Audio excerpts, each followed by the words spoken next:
नमस्कार, मैं हूं विक्रम सिंह राजपुरोहित और आप देख रहे हैं A1 राजस्थान। एक नजर डालते हैं अभी तक की खास खबरों पर।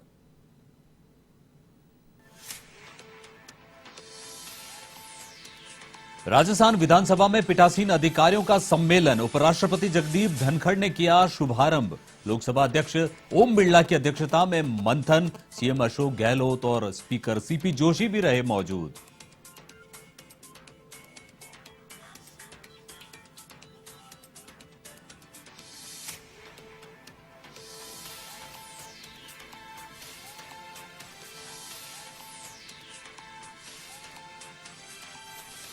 राजस्थान में बजट सत्र से पहले 2 दिन फील्ड में जाएंगे मंत्री। सरकार और संगठन के काम का बारीकी से करेंगे निरीक्षण। मुख्यमंत्री अशोक गहलोत को देंगे फीडबैक।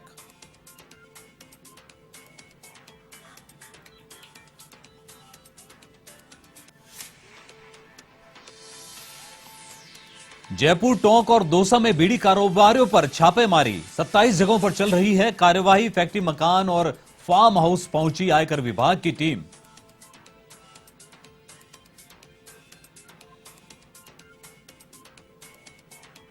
नाथद्वारा में सांसद दिया कुमारी ने अंडरब्रिज और सर्विस रोड का किया शिलान्यास। 127 करोड़ की लागत से बनेगा सड़क मार्ग।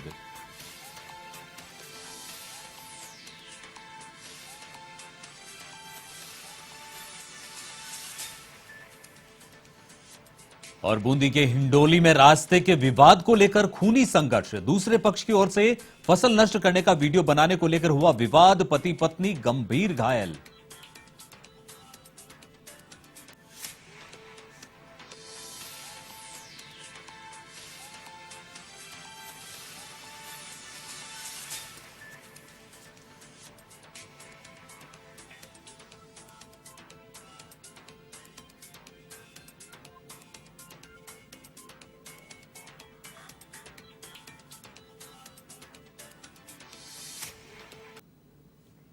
अब खबरें विस्तार से। राजस्थान विधानसभा में देश की सभी विधायी संस्थाओं के अध्यक्षों का सम्मेलन चल रहा है, जिसका शुभारंभ उपराष्ट्रपति जगदीप धनखड़ ने किया। इससे पहले धनखड़ का सीएम अशोक गहलोत सहित नेताओं ने स्वागत किया। कार्यक्रम में राज्यसभा के सभापति, उपसभापति, लोकसभा स्पीकर, सीएम गहलोत, विधानसभा अध्यक्ष सहित कई नेताओं ने संबोधित भी किया। बता दें कि लोकसभा अध्यक्ष ओम बिरला की अध्यक्षता में हो रहे 2 दिवसीय पीठासीन अधिकारी सम्मेलन में G20 से लेकर विधायिका और न्यायपालिका के बीच समन्वय व संबंध जैसे गंभीर विषयों पर मंथन किया जा रहा है।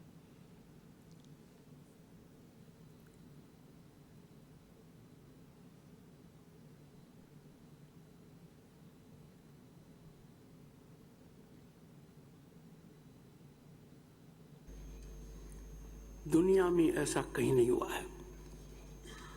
पर इसके बाद दूसरी जो समस्या है वो कार्यपालिका के लिए है।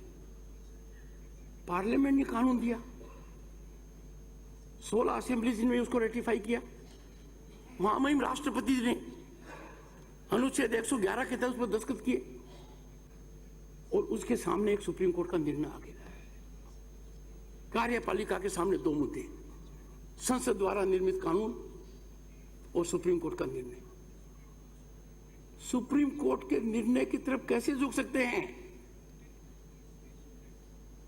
How can parliament sovereignty be compromised? Shimla में शताब्दी वर्ष का पीठासीन अधिकारी सम्मेलन हुआ, जिसमें हमने चर्चा की कि जो पीठासीन अधिकारी सम्मेलन में जो कुछ भी निर्णय हुए, फैसले हुए, उन निर्णय और फैसलों को लेकर हम कहां तक पहुंचे, उसकी व्यापक समीक्षा की गई, विचार विमर्श किया गया और हमने पाया कि उस सम्मेलन में से कई निर्णय सफल रूप से क्रियान्वित हुए, जिसका परिणाम रहा कि हमने हमारी संसदें, हमारे विधानमंडलों के अंदर काफी नियमों, प्रक्रियाओं में बदलाव लाया।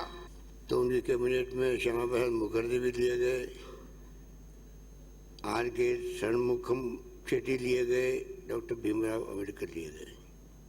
शुरुआती देश की आज़ादी के बाद में ऐसी हुई कि विपक्ष का क्या महत्व है, चाहे वो पार्टी के नहीं थे तब भी उनको कैबिनेट में भी लिया गया। और ये हमारा सौभाग्य है कि अमृत महोत्सव मना रहा देश, हम लोगों में लोकतंत्र यहाँ पर मजबूत बनता गया। पाकिस्तान हमारे साथ में आज़ाद हुआ था, बार बार सैनिकों उसको डिस्कशन आप लोग करते हैं, सुधार करते हैं। ओम बिरला जी जो अध्यक्ष हैं, हम सब जानते हैं कि संसदीय लोकतंत्र में विधायिका, कार्यपालिका और न्यायपालिका की महत्वपूर्ण भूमिका है, पर कार्यपालिका और न्यायपालिका इनकी भूमिका के साथ साथ सबसे बड़ी जो भूमिका है वो विधायिका की है। इस देश में संसदीय लोकतंत्र को हमने अपनाया है। संसदीय लोकतंत्र में जनता की अपेक्षाओं को पूरा करने के लिए हम अलग अलग पार्टी के लोग जनप्रतिनिधि के रूप में चुनकर आते हैं विधानमंडल में और लोकसभा में, और जिनका बहुमत होता है वो नीति बनाकर प्रदेश और देश के नीति निर्माण करने का काम करते हैं, पर उनकी अकाउंटेबिलिटी करने का काम चुने हुए जनप्रतिनिधि करते हैं। हमें माननीय विधानसभा का 23 जनवरी से बजट सत्र शुरू होने से पहले सरकार पूरे प्रदेश में एक्शन मोड पर है। मंत्रियों को फील्ड में उतारकर योजनाओं का फीडबैक लेगी और सभी मंत्री जिलों में जाकर जनता से सीधे जुड़े विभागों की योजनाओं की हकीकत जानेंगे और जिला स्तरीय अधिकारियों के साथ बैठकें करके परफॉर्मेंस देखेंगे। इस दौरान प्रदेश के राजनीतिक हालातों, मुद्दों और संगठन में चल रही गतिविधियों का भी बारीकी से एनालिसिस करेंगे। इसके बाद वे मुख्यमंत्री अशोक गहलोत को फीडबैक देंगे। बता दें कि मुख्यमंत्री ने सभी मंत्रियों को 19 और 20 जनवरी को जिलों में जाकर अधिकारियों के साथ मीटिंग्स करने के लिए कहा है और सभी विभागों के जिला स्तरीय अधिकारियों से बातचीत में सामने आएगा कि किस विभाग की किस योजना का क्या हाल है। इस दौरान जिले की जरूरतों पर भी बात की जाएगी।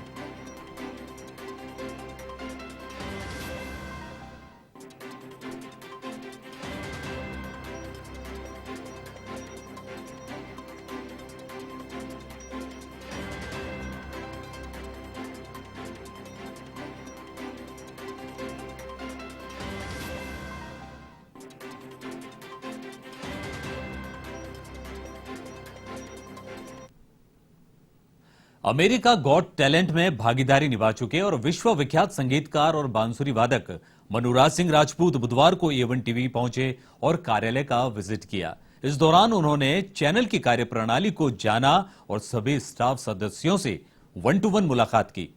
मुलाकात के दौरान मनुराज सिंह राजपूत ने कई मुद्दों पर खुलकर अपनी राय रखी। आपको बता दें कि 2022 में वे अपने साथी दिव्यांश कचोलिया के साथ भारतीय reality show India's got talent के विजेता भी रह चुके हैं। A1 टीवी में उनसे उनकी निजी जिंदगी को लेकर कई रोचक जवाब दिए। इन सब मुद्दों पर क्या कहना था उनका, तो युवाओं को क्या दिया उन्होंने संदेश, बात की हमारी संवाददाता आयुषी ने।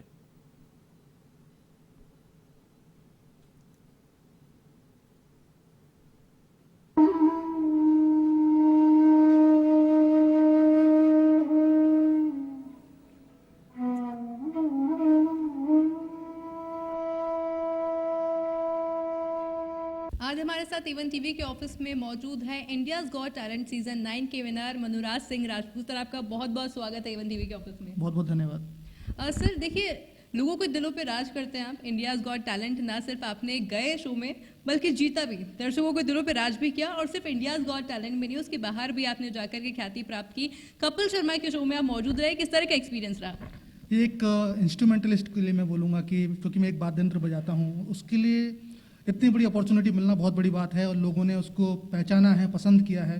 पूरे देश भर से, विदेश से बहुत प्यार मिल रहा है, बहुत अच्छा लग रहा है। सर, इंडियाज गॉट टैलेंट में आपकी जो जोड़ी थी वो काफ़ी प्रसिद्ध हुई थी, क्योंकि शो के दौरान ही आपकी जोड़ी बनी थी। कुछ किस तरह का वो मंजर था, क्या कुछ ऐसा हुआ था कि क्विकली वो जोड़ी बनी और इतनी हिट हो गई? देखिए, मैं जब गया इंडियाज गॉट टैलेंट में तो मैं अपने पार्टनर के साथ गया और वहाँ पे मेरा पार्टनर आ नहीं पाया तो मैं थोड़ा चिंता में आ गया, लेकिन मुझे ऊपर वाले पे भरोसा था कि वो जो करेगा अच्छा ही करेगा। मैं वहाँ पे अभ्यास कर रहा था, ऑडिशन होने वाला था शुरू, इतने में मेरे पास दिव्यांश आया जो कि बीट बॉक्स करते हैं और वो बहुत अच्छा बीट बॉक्सिंग करते हैं। तो मैं क्योंकि इंडियन क्लासिकल म्यूज़िक प्ले करता हूँ और उन्होंने इंडियन क्लासिकल म्यूज़िक को तुरंत कैप्चर कर लिया और हमने वहाँ पे एक नई धुन बनाई और उसके साथ ऑडिशन दिया और लोगों को बहुत पसंद आया। वो वीडियो काफ़ी वायरल हुआ था। सर कोविड जब महामारी चल रही थी, जब लोग हॉस्पिटल में थे, लोग की जाने जा रही थी, उस समय आपने एक नवाचार किया, तो उसके बारे में हमारी जनता को कुछ बताइए। देखिए, जब कोविड चल रहा था, जब पहला लॉकडाउन हुआ था 21 दिन का, तो उस वक्त मेरे दिमाग में एक विचार आया कि एक नकारात्मक माहौल जो बन रहा है, तो संगीत एक ऐसी चीज़ है कि आपको एक आध्यात्मिकता की तरफ ले जाती है, पॉजिटिवनेस की तरफ ले जाती है। तो मैंने उस वक्त एक कमिटमेंट किया सबको सोशल मीडिया पे कि आज से और 21 दिन तक मैं रोज़ आपके मन पसंद का एक गाना, एक राग जो आपको दिल को अच्छा लगेगा, शेयर करूँगा। तो उससे बहुत लोगों को फ़ायदा हुआ। बहुत डिप्रेशन का जो माहौल था, वो नेगेटिव माहौल था, वो बिल्कुल चला गया और मुझे बहुत अच्छे अच्छे मैसेजेस मिले। सर हमारे यूथ के लिए एक प्रेरणा है, आप सब आपके जैसा बनना चाहते हैं। सर हमारे जाते जाते हमारे यूथ के लिए कोई एक मैसेज देना चाहें? मैं यही कहूँगा कि सच्चे बनिए और अपने माँ बाप और गुरुओं का आशीर्वाद लेके, सबका आशीर्वाद लेके आगे बढ़ते रहिए, तो आपको सफलता जरूर मिलेगी। तो देखिए अभी हमारे साथ में एवन टीवी के ऑफिस में मौजूद हैं इंडियाज़ गॉट टैलेंट सीजन 9 के विनर मनुराज सिंह राजपूत, जिनसे हमने खास बातचीत की और उन्होंने न सिर्फ हमसे बातचीत की बल्कि यूथ को प्रेरणा भी दी है कि किस तरह से वो अपने टैलेंट को निखार सकते हैं और लोगों के दिलों पे राज कर सकते हैं। कैमरा पर्सन दिलीप परमार के साथ आयुषी महर्षि, एवन टीवी न्यूज़। राजसमंद के नाथद्वारा में सांसद दिया कुमारी ने बड़ी सौगात देते हुए 127 करोड़ की लागत से बनने वाले अंडरब्रिज और सर्विस रोड का शिलान्यास किया है। बताया जा रहा है कि नाथद्वारा वासी लंबे समय से सड़क निर्माण की मांग कर रहे थे। एक्सीडेंटल जोन होने के चलते लंबे समय से जनता इसकी मांग कर रही थी। वहीं सर्विस रोड ना होने से आए दिन यहां हादसे होते रहते थे, जिसको लेकर नाथुवास के लालबाग अंडरब्रिज और 10 किलोमीटर सर्विस रोड के कार्य का सांसद दिया कुमारी ने शिलान्यास किया है।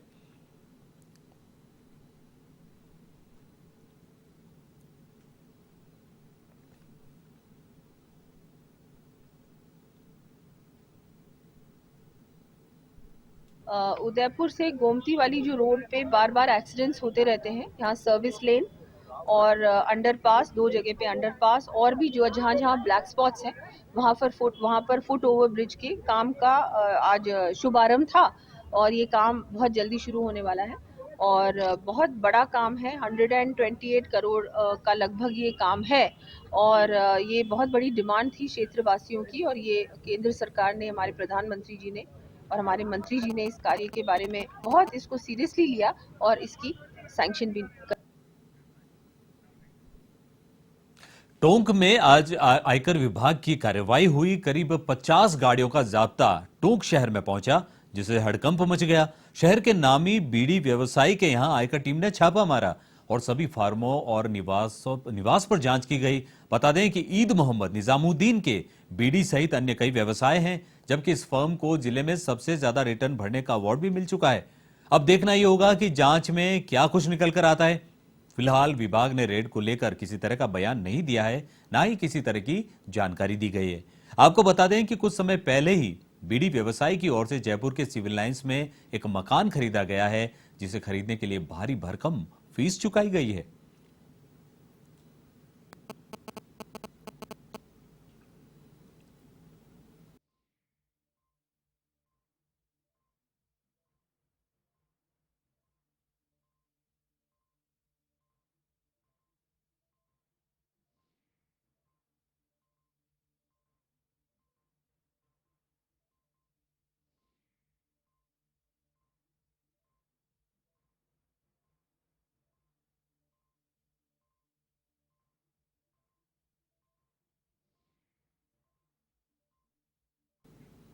दौसा के लालसोट में भी आयकर विभाग ने कार्रवाई की है।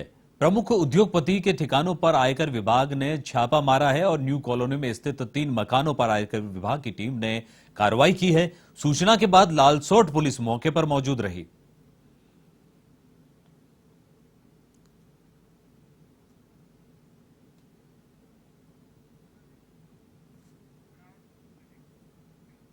नागौर के दुगस्ताऊ गांव में पुलिस ने अपराधियों के खिलाफ बड़ी कार्रवाई को अंजाम दिया है। पुलिस के मुताबिक बलवीर उर्फ बल्लू और नरपत सारण हत्याकांड का बदला लेने को लेकर बदमाश एक घर में योजना बना रहे थे। ऐसे में मुखबिर की सूचना पर पुलिस ने बस स्टैंड के पास भागीरथ गुर्जर के घर पर छापा मारा और 6 आरोपियों को गिरफ्तार किया। हालांकि भागीरथ गुर्जर समेत कुछ लोग फरार हो गए, जिनकी तलाश जारी है।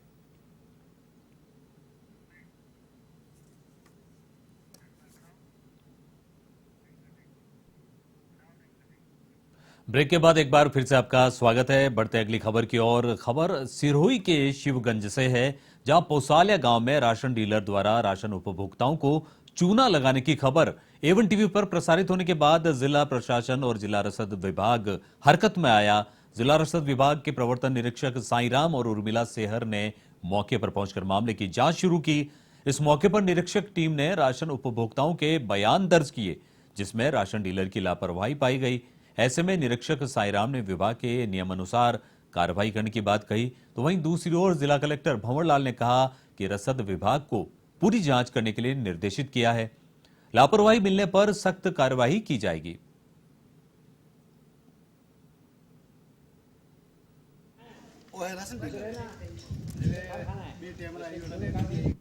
शाम को हमारे पास में शिकायत आई थी। उन्होंने डीओसी साहब को निर्देशित किया है कि इसकी तय तक जाकर पूरी डिटेल में जांच करने के बाद ही मैं इसमें कुछ करूं। अगर जांच में कोई गड़बड़ी पाई जाएगी तो अच्छी कार्रवाई होगी। सर, ऑनलाइन तो गड़बड़ी बताई जा रही है। जांच रिपोर्ट आने के बाद में कार्रवाई। दुकान वही रहेगी और स्टॉक हमारे पास में सारी चीज़ें रहती है, कितना उनके पास आवंटन रहता है, सारी चीज़ें आजकल ऑनलाइन हो गई है। तो जो भी जाँच में रिपोर्ट आएगी उसके हिसाब से कार्रवाई की जाएगी। पाली शहर के औद्योगिक थाना क्षेत्र में हनी ट्रैप का मामला सामने आया है। परिवादी ने रिपोर्ट में बताया कि महिला जिया देवी और दलाल जयराम ने मिलकर उसे झांसे में फंसाया और अश्लील वीडियो बनाकर ब्लैकमेल करने की कोशिश की, साथ ही बंधक बनाकर मारपीट भी की। ऐसे में पुलिस ने आरोपी महिला समेत एक दलाल को गिरफ्तार किया और मामले की जांच शुरू की। बता दें कि महिला पूर्व में भी 13 अलग अलग लोगों को झांसे में फंसाकर दुष्कर्म की रिपोर्ट दर्ज करवा चुकी है, जिसमें कई मामले झूठे पाए गए, जिसके चलते पुलिस पूरे मामले की गहनता से जांच में जुट गई।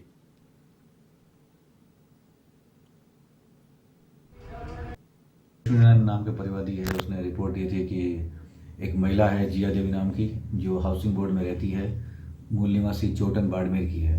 उसने इसे दोस्ती की और अपने घर बुलाया। उसके घर गया ये परिवादी, तो उसको बंद करके अपने एक साथी जो दलाल था उसके साथ मारपीट की और कपड़े उतार के वीडियो बनाया, बताया उसने नग्न करके। फिर ये धमकी दी कि वीडियो वायरल कर देंगे और नहीं तो और बलात्कार का मुकदमा लगा देंगे तेरे खिलाफ। पैसों की डिमांड की 5 लाख रुपए की, और जो भी उसके पास उस वक्त था, जैसे उसने बताया कि एक्टिवा और चेक और कुछ डॉक्यूमेंट सब ले लिए इससे। जोधपुर के लूणी में चोरों का आतंक देखने को मिला। उत्तेसर कस्बे के मामाजी मंदिर में चोरों ने दान पेटी से 25,000 रुपए की नकदी पर हाथ साफ कर दिया। वहीं चोरी की वारदात सीसीटीवी कैमरे में कैद हो गई। सीसीटीवी में चोर का चेहरा साफ नजर आ रहा है। फिलहाल पुलिस मामले की जांच में जुटी है।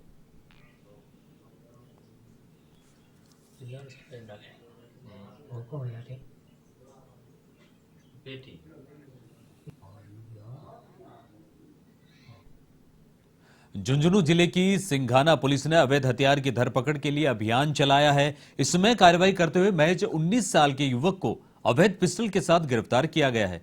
आरोपी युवक के कब्जे से 8 जिंदा कारतूस भी बरामद हुए हैं। थानाधिकारी भजना राम ने बताया कि एसपी मृदुल कच्छावा के निर्देशन में अवैध हथियार की धरपकड़ के लिए अभियान जारी है। उसी के तहत बुहाना डीएसपी मुकेश चौधरी के नेतृत्व में सिंगाना थाना क्षेत्र में भी जांच अभियान जारी है। इसमें मुखबिर की सूचना मिली थी कि जयमल का बास के पास एक युवक अवैध हथियार लेकर घूम रहा है। इसमें टीम का गठन कर मय जाब्ता के साथ बैसावता कला से जयमल का बास की ओर एक व्यक्ति संदिग्ध अवस्था में खड़ा हुआ दिखाई दिया, जिसकी तलाशी लेने पर एक देशी पिस्टल और 8 जिंदा कारतूस बरामद किए गए।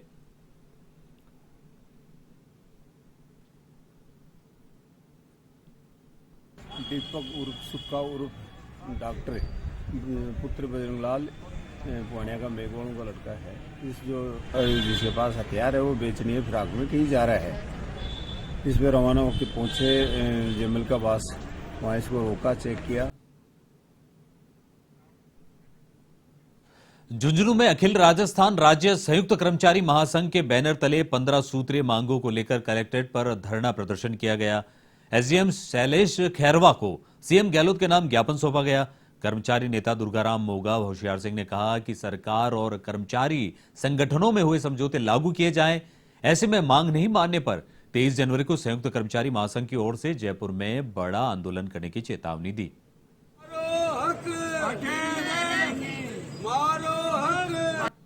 रखा गया है जिसमें हम उपखंड अधिकारी महोदय को ज्ञापन देंगे अभी कुछ समय में, जिसमें हमारा 15 सूत्री मांग पत्र है। सरकार ने जब जब कर्मचारी संगठनों के साथ में वार्ताएं की है, उनके साथ समझौते किए हैं, उन समझौतों को सरकार ने अभी तक लागू नहीं किया है। हम चाहते हैं कि 23 जनवरी को राजस्थान सरकार है वो अपना अंतिम बजट घोषणा करने जा रही है, तो उस बजट के अंदर कर्मचारियों के अंदर जो जो समझौते हुए हैं उनको सरकार लागू करे। धरना इस सरकार के खिलाफ इसलिए देना पड़ रहा है कि गहलोत सरकार ने कर्मचारियों के बहुत सारे हमारे जो जन संगठन हैं उनके साथ आंदोलन चले, उस दरमियान समझौते किए, और समझौते चाहे पटवार संघ के साथ किया, चाहे ग्राम सेवक के साथ किया, चाहे पशुपालन संघ के साथ किए। खबर भरतपुर के डीग से है, जहां खो थाना पुलिस ने भयाड़ी चौराहे पर नाकाबंदी की और बोलेरो गाड़ी को जब्त कर 2 युवकों को गिरफ्तार किया। खो थाना प्रभारी विनोद कुमार ने बताया कि नाकाबंदी के दौरान एक बोलेरो गाड़ी की तलाशी ली गई, जिसमें 7,29,500 रुपए की नकदी मिलने पर पूछताछ की। ऐसे में संतोषपूर्वक जवाब नहीं देने पर पुलिस ने धारा 102 सीआरपीसी में नकदी जब्त की। साथ ही सायल मुबारक और इरशाद को गिरफ्तार कर आगे की कार्यवाही शुरू की।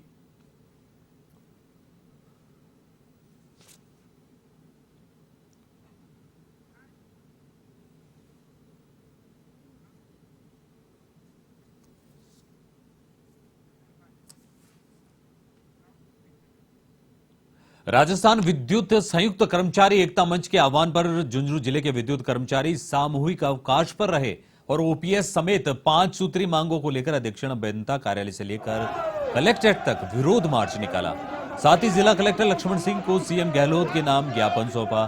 कर्मचारी नेता सुरेश कुमार ने बताया कि राज्य सरकार ने सभी विभागों में ओपीएस को लागू कर दिया है, लेकिन विद्युत कर्मचारी ओपीएस के लाभ से वंचित हैं। ऐसे में मांग नहीं मानने पर 18 जनवरी को जयपुर के विद्युत भवन में विशाल प्रदर्शन की चेतावनी भी दी।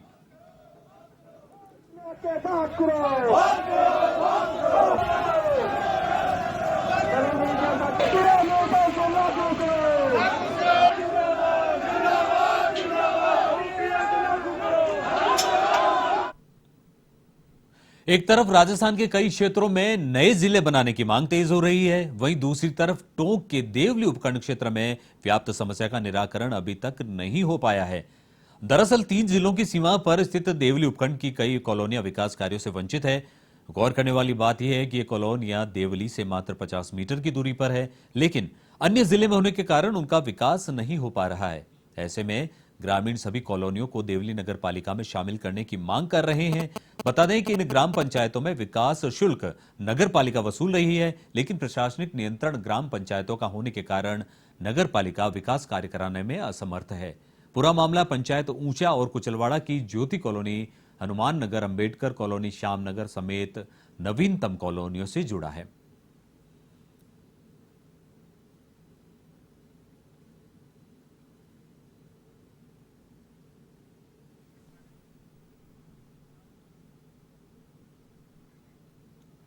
भरतपुर के कामा को जिला बनाने की मांग दिनों दिन बढ़ती जा रही है। ऐसे में व्यापार महासंघ के अध्यक्ष कमल अरोड़ा के आह्वान पर व्यापारियों ने संपूर्ण बाजार बंद रखा। साथ ही लाल दरवाजे से एसडीएम कार्यालय तक नारेबाजी करते हुए जुलूस निकाला और सीएम गहलोत के नाम एसडीएम दिनेश शर्मा को ज्ञापन सौंपा और बताया कि कामा एक धार्मिक नगरी है, जहां रोजाना हजारों पर्यटक दर्शन करने के लिए आते हैं। साथ ही जिला बनाने के सभी बिंदुओं को पूरा करता है।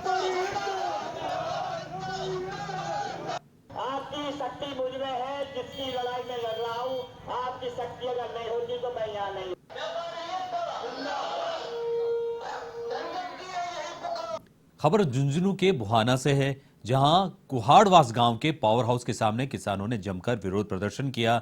किसानों का कहना था कि सरकार किसानों को 6 घंटे की बिजली सप्लाई नहीं दे रही है।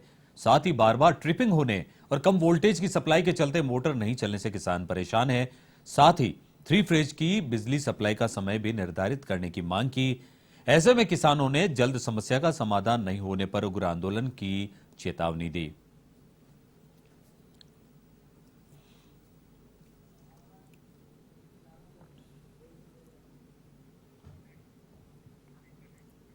धौलपुर जिले के विद्युत कर्मचारियों ने अपनी मांगों को लेकर जमकर विरोध प्रदर्शन किया। सभी कर्मचारियों ने राजस्थान विद्युत कर्मचारी अभियंता व अधिकारी संयुक्त संघर्ष समिति के बैनर तले विद्युत निगम कार्यालय और कलेक्ट्रेट पर ओल्ड पेंशन स्कीम समेत 5 सूत्रीय मांगों को लेकर प्रदर्शन किया और सीएम गहलोत के नाम जिला कलेक्टर को ज्ञापन सौंपा। साथ ही जल्द मांग नहीं मानने पर उग्र आंदोलन की चेतावनी भी दी।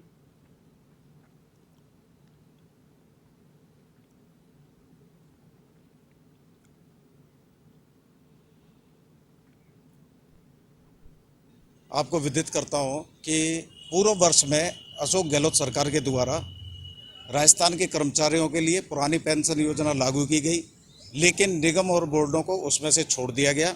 जबकि विद्युत विभाग के कर्मचारी विषम परिस्थितियों में साइडों पर काम करते हैं, आए दिन अपनी जान को जोखिम में डालते हैं। उसके बाद भी लंबे समय से संघर्ष करते हुए जब पुरानी पेंशन योजना लागू नहीं की गई तो राजस्थान विद्युत विभाग के सभी कर्मचारी संगठन एक मंच पर आए और आज उसी के तत्वावधान में एक ज्ञापन माननीय जिला कलेक्टर के माध्यम से गहलोत सरकार को चेताने के लिए आज एक ज्ञापन दिया गया। अशोक गहलोत जी ने, जो मुख्यमंत्री जी हैं, उन्होंने कर्मचारियों से एक वादा किया था कि मैं अपनी सरकार में जो जितने भी कर्मचारी हैं उनकी ओल्ड पेंशन स्कीम, जो पुरानी पेंशन योजना है, उसको लागू करेंगे। और डिपार्टमेंटों में कर दी है, केवल हमारे ये निगम प्रशासन और जो भी हमारा बिजली घर का जो डिपार्टमेंट है उसमें ओल्ड पेंशन स्कीम लागू नहीं की है। 32वें राष्ट्रीय सड़क सुरक्षा सप्ताह का भरतपुर में शुभारंभ किया गया। आरटीओ सतीश कुमार ने सड़क जागरूकता रथ को हरी झंडी दिखाकर रवाना किया। इस दौरान आरटीओ कार्यालय में सतीश कुमार और डीटीओ भय मुदगल ने परिवहन विभाग के कर्मचारियों और लोगों को सड़क सुरक्षा के लिए यातायात नियमों की पालना करने की शपथ दिलाई। इस दौरान ब्लॉक प्रोग्रामर बहादुर सिंह, मनीष शर्मा समेत अनेक लोग मौजूद रहे।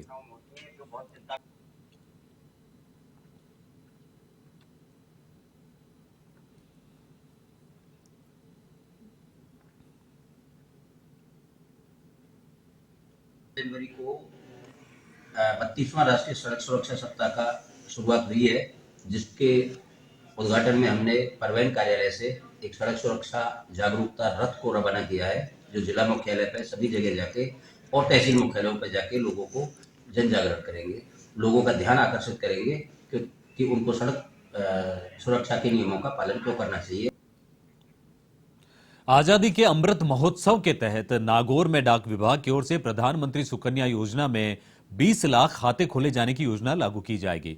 इस हेतु देश भर में 10 फरवरी को 10 साल के बच्चों के 20 लाख खाते खोले जाएंगे।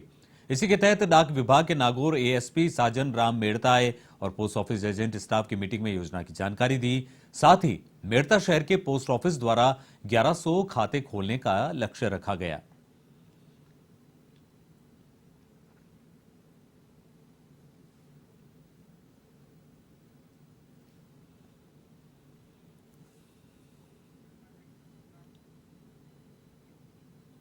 राजस्थान सार्वजनिक निर्माण विभाग के प्रमुख शासन सचिव आईएएस वैभव गालरिया ने भीलवाड़ा जिले के शाहपुरा पहुंचे, जहां डाक बंगले में विभागीय कार्यों की समीक्षा बैठक ली। साथ ही उपखंड अधिकारियों को दिशा निर्देश दिए। इस मौके पर पालिका अध्यक्ष रघुनंदन सोनी ने नगर पालिका क्षेत्र में प्रस्तावित कार्यों की जानकारी दी, साथ ही सहयोग की मांग की। तो वहीं कॉलेज छात्र संघ अध्यक्ष मोना आचार्य ने कॉलेज भवन के जीर्णशीर्ण होने के चलते मरम्मत कराने की मांग की। बता दें कि प्रमुख शासन सचिव आईएएस वैभव गालरिया शाहपुरा के ही मूल निवासी हैं।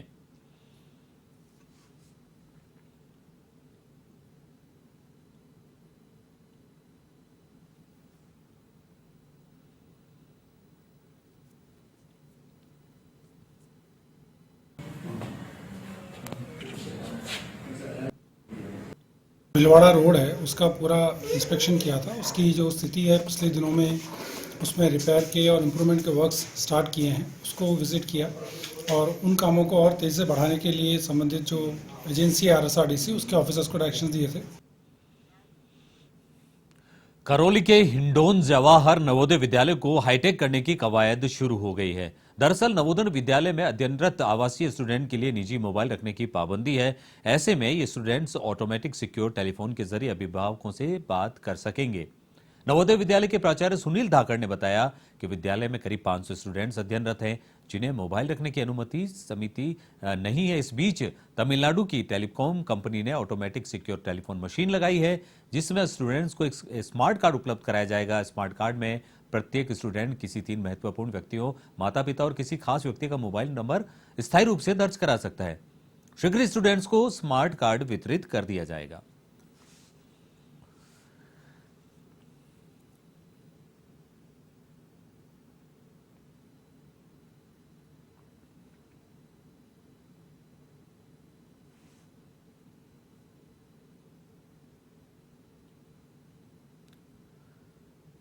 तो ऑटोमेटिक टेलीफोन के जरिए परिजनों से संवाद की प्रक्रिया आराम से हो पाएगी। नवोदय विद्यालय के इसको हाईटेक करने की कवायद में ये कदम उठाया गया है।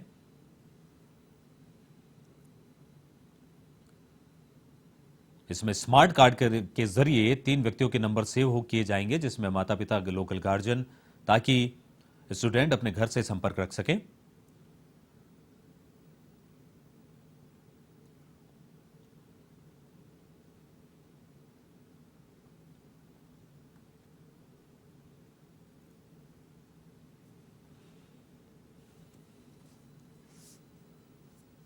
के अंदर जो है बच्चा के पास एक कार्ड मिलेगा। उस कार्ड में जो पेरेंट्स अपने नंबर बताएंगे,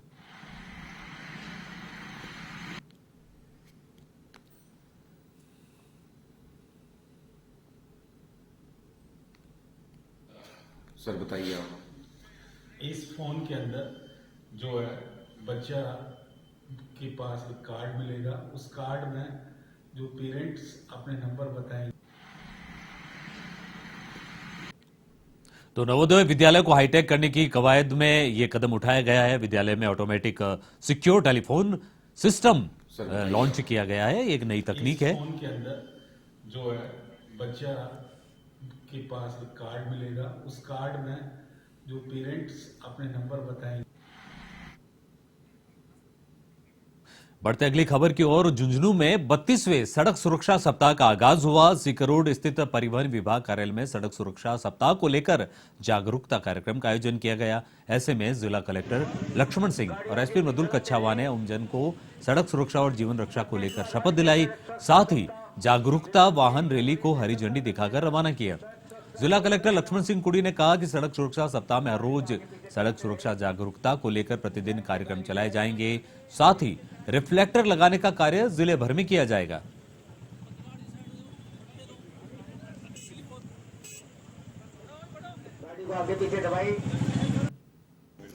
किया जा रहा है।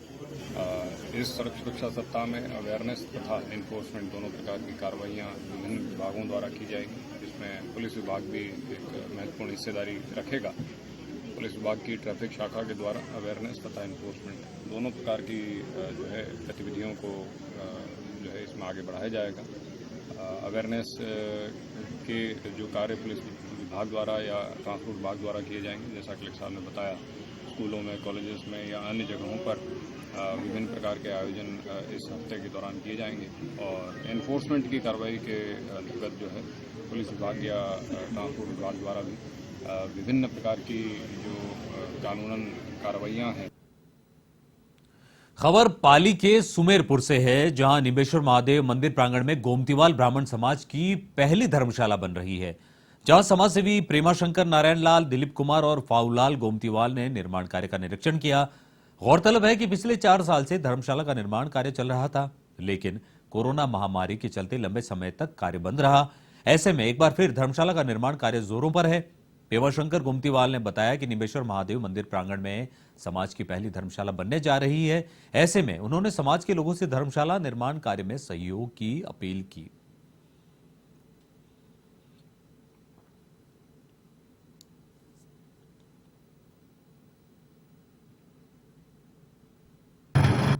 एक धर्मस्थली पर एक पहले से समाज की एक इच्छा थी कि यहाँ पे एक धर्मस्थली पर एक हमारी समाज बने। सभी जातियों की यहाँ पे धर्मशाला है। गोमतीवाल समाज की इस आज दिन तक कहीं भी धर्मशाला समझ समाज की नहीं थी, अब वो धर्मशाला पूरे समाज के सहयोग से बन रही है।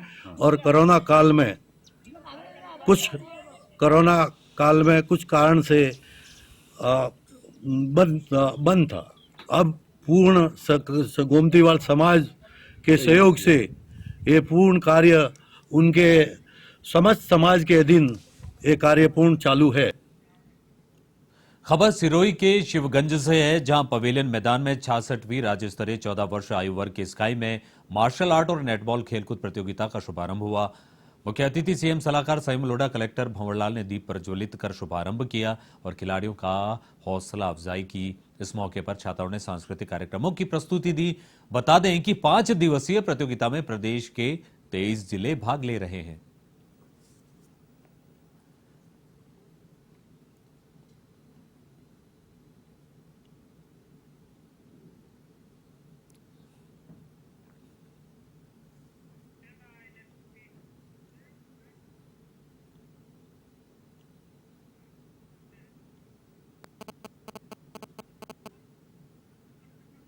टूर्नामेंट है 14 साल से कम उम्र के छात्र छात्राओं के लिए वो शिवगंज में आयोजित की जा रही और इसका शुभारंभ आज अभी यहाँ पर किया गया है। ये 15 तारीख तक टूर्नामेंट चलेगी। इस मौके पर मैं सभी खिलाड़ी जो राज्य के विभिन्न जिलों से पधारे हैं उनको शुभकामनाएं प्रेषित करना चाहूँगा। और हमारी जो एजुकेशन डिपार्टमेंट की और स्पोर्ट्स डिपार्टमेंट की टीम है जो इस आयोजन के पीछे मुख्य भूमिका निभा रही है और साथ ही में जो भामाशाह हैं इस आयोजन से जुड़े हुए उनको धन्यवाद भी प्रेषित करना चाहूँगा।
ब्रेक के बाद एक बार फिर से स्वागत है आपका। बढ़ते अगली खबर की ओर। पीठासीन अधिकारियों के सम्मेलन में बुधवार को राजस्थान विधानसभा में विधायिका के कार्यों में न्यायपालिका के हस्तक्षेप का मुद्दा छाया रहा। उपराष्ट्रपति जगदीप धनखड़, लोकसभा अध्यक्ष ओम बिरला, मुख्यमंत्री अशोक गहलोत सहित सभी नेताओं ने न्यायपालिका के बढ़ते हस्तक्षेप पर चिंता जताई।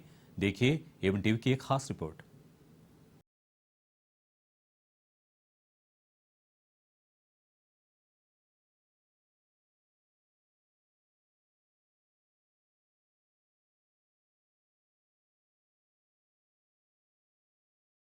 विधानसभा में बुधवार को पीठासीन अधिकारियों का 83वां सम्मेलन उद्घाटन सत्र के साथ शुरू हुआ।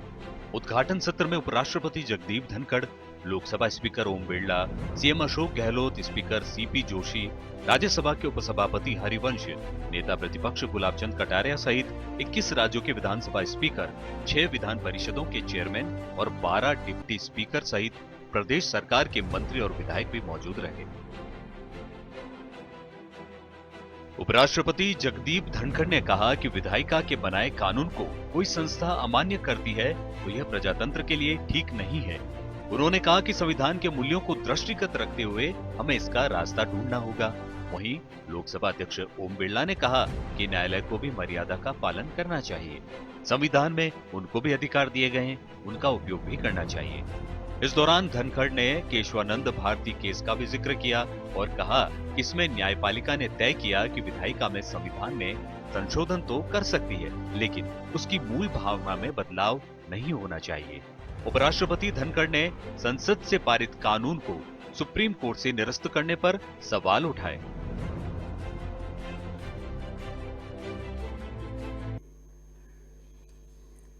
दुनिया में ऐसा कहीं नहीं हुआ है। पर इसके बाद दूसरी जो समस्या है वो कार्यपालिका के लिए है। पार्लियामेंट ने कानून दिया, 16 असेंबलीज ने उसको रेटिफाई किया, महामहिम राष्ट्रपति ने अनुच्छेद 111 के तहत उस पर दस्तखत किए और उसके सामने एक सुप्रीम कोर्ट का निर्णय आ गया। कार्यपालिका के सामने दो मुद्दे, संसद द्वारा निर्मित कानून और सुप्रीम कोर्ट का निर्णय। सुप्रीम कोर्ट के निर्णय की तरफ कैसे झुक सकते हैं? How can parliament sovereignty be compromised? ये मुद्दा आपके लिए है।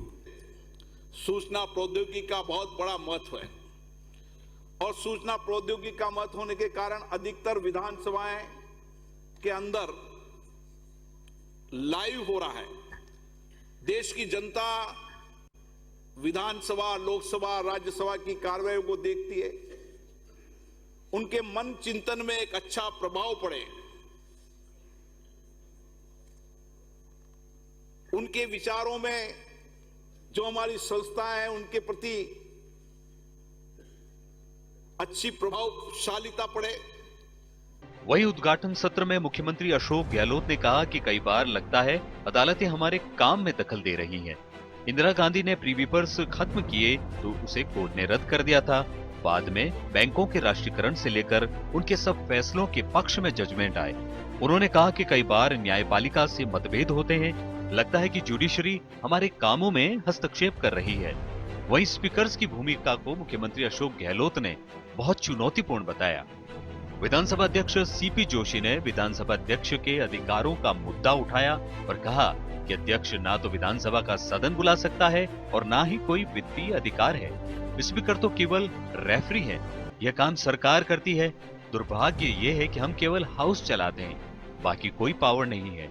स्पीकर हेल्पलेस है। उन्होंने मुख्यमंत्री अशोक गहलोत से मांग करते हुए कहा कि राजस्थान विधानसभा देश में पहली विधानसभा हो जिसे वित्तीय स्वायत्ता अधिकार मिले। इसकी घोषणा आप अपने उद्बोधन में करें। में जो नवाचार हुए हैं, वैसे तो एक से बढ़ के एक स्पीकर बने राजस्थान विधानसभा के। हमने मिर्जारी का नाम लिया, वो तो बहुत बड़ी हस्ती थी, बहुत ही हाई रेस्पेक्ट था उनका पूरे देश के अंदर। पर बाकी जो भी विधानसभा अध्यक्ष बने उन्होंने सबने अपनी भूमिका अदा करी। पर जो नवाचार किए हैं जिस प्रकार से इस टर्म के अंदर, मैं समझता हूँ स्पीकर साहब ने पहली बार 1952 के बाद की जो प्रोसीडिंग थी उस सबको ऑनलाइन करना, डिजिटलाइजेशन करना, बादशाह तक आयोजन किया यहाँ पर। इस देश में संसदीय लोकतंत्र को हमने अपनाया है। संसदीय लोकतंत्र में जनता की अपेक्षाओं को पूरा करने के लिए हम अलग अलग पार्टी के लोग जनप्रतिनिधि के रूप में चुनकर आते हैं विधानमंडल में और लोकसभा में, और जिनका बहुमत होता है वो नीति बनाकर प्रदेश और देश के नीति निर्माण करने का काम करते हैं। पर उनकी अकाउंटेबिलिटी करने का काम चुने हुए जनप्रतिनिधि करते हैं। हमें मान्यवर 75 साल बाद ये नए ढंग से रिव्यू करने की आवश्यकता है कि जनता जो अपेक्षित करके जनप्रतिनिधि को चुनती है, उस विधायिका की अकाउंटेबिलिटी जनता के प्रति है। 2 दिन के इस सम्मेलन में कई सत्रों में विभिन्न विषयों पर चर्चा की जाएगी और चर्चा के बाद गुरुवार को अंतिम सत्र में पीठासीन अधिकारियों की ओर से कई प्रस्ताव भी पारित होंगे, जिसका गवाह राजस्थान विधानसभा बनेगी। पीठासीन अधिकारियों के 83वें सम्मेलन की आज उद्घाटन सत्र के साथ राजस्थान विधानसभा में शुरुआत हुई। इस दौरान उपराष्ट्रपति जगदीप धनखड़, लोकसभा स्पीकर ओम बिरला, मुख्यमंत्री अशोक गहलोत, स्पीकर सीपी जोशी समेत 21 राज्यों के स्पीकर्स मौजूद रहे। इस दौरान सभी उपराष्ट्रपति जगदीप धनखड़, लोकसभा अध्यक्ष ओम बिरला, मुख्यमंत्री अशोक गहलोत समेत तमाम नेताओं ने विधायिका के कार्यों में न्यायपालिका के हस्तक्षेप का मुद्दा उठाया। वहीं स्पीकर सीपी जोशी ने स्पीकर्स के अधिकारों का मुद्दा उठाया। उन्होंने वित्तीय स्वायत्तता और स्पीकर के सदन बुलाने के अधिकारों से सहित तमाम अधिकारों को लेकर बात कही। माना जा रहा है कि पीठासीन अधिकारियों के इस सम्मेलन में कई महत्वपूर्ण विषयों पर चर्चा की जाएगी और कई प्रस्ताव भी पारित किए जाएंगे। कल अंतिम सत्र होगा और उस अंतिम सत्र में चर्चा के बाद कई प्रस्ताव भी पारित किए जाएंगे और इसका गवाह राजस्थान विधानसभा बनेगी। वीडियो जर्नलिस्ट विजयगिरी के साथ दिनेश कसाना, A1 टीवी, जयपुर। तो विधायिका और न्यायपालिका से जुड़ी इस खबर के साथ इस बुलेटिन में फिलहाल इतना ही। देश प्रदेश और दुनिया की बाकी खबरों से अपडेट रहने के लिए जुड़े रहिए A1 टीवी के साथ।